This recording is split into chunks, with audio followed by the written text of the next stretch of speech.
Comprehensively deepen reform.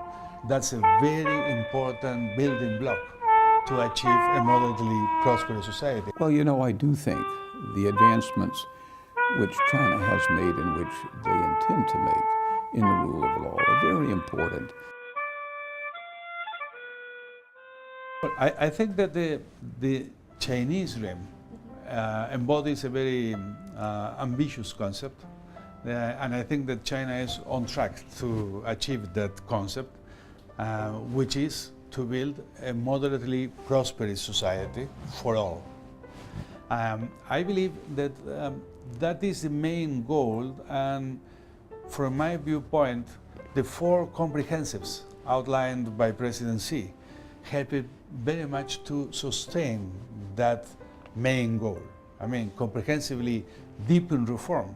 That's a very important building block to achieve a moderately prosperous society. I admire President Xi Jinping's recognition of the importance of changing the economic model of China from a high-speed, extensive model of development to what is termed new normal, but especially an intensive model of development that depends more on quality and innovation and efficiency rather than on increasing the number of workers and increasing the number of inputs into production. I think that's a very important transition if China is going to become a high-income country with a high-quality economy over time. We know from experience elsewhere that many countries that have reached this point in their development, relatively few have become high-income countries. So this is a very complicated, difficult, wide-ranging set of changes that are needed.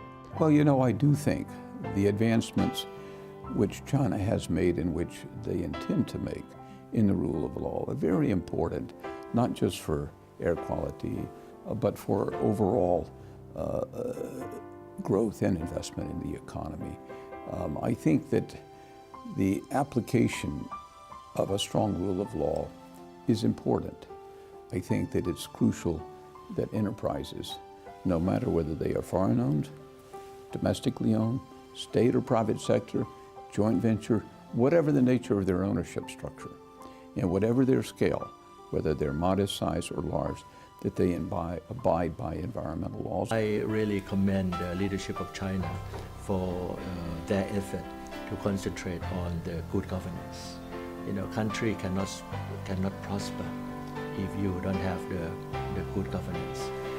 So in the effort to tackle the issue of corruption, the effort from the leadership, the effort to tackle the issue of non-transparency, creating more transparency of law and check and balance, anti-corruption, make sure that the rule of law is in place.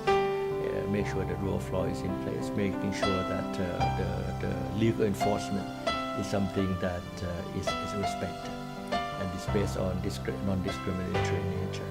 And this is something that I think all countries will look up to China and would follow. And I think many countries in ASEAN have already implemented this policy of good governance and transparency, anti-corruption in their own national policies. China grew rapidly during the last more than 2 decades now almost, and its growth rate has slowed down.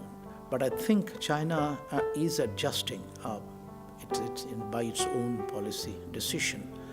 The growth path that China is embarking now will allow it to improve the quality of its growth to more sustainable levels. And I do believe that this, quote, new normal that one is talking about will also take China to continue its march towards further improvement in the living standards of the people, better quality of life, and more sustainable, I think, is more important factor in my mind.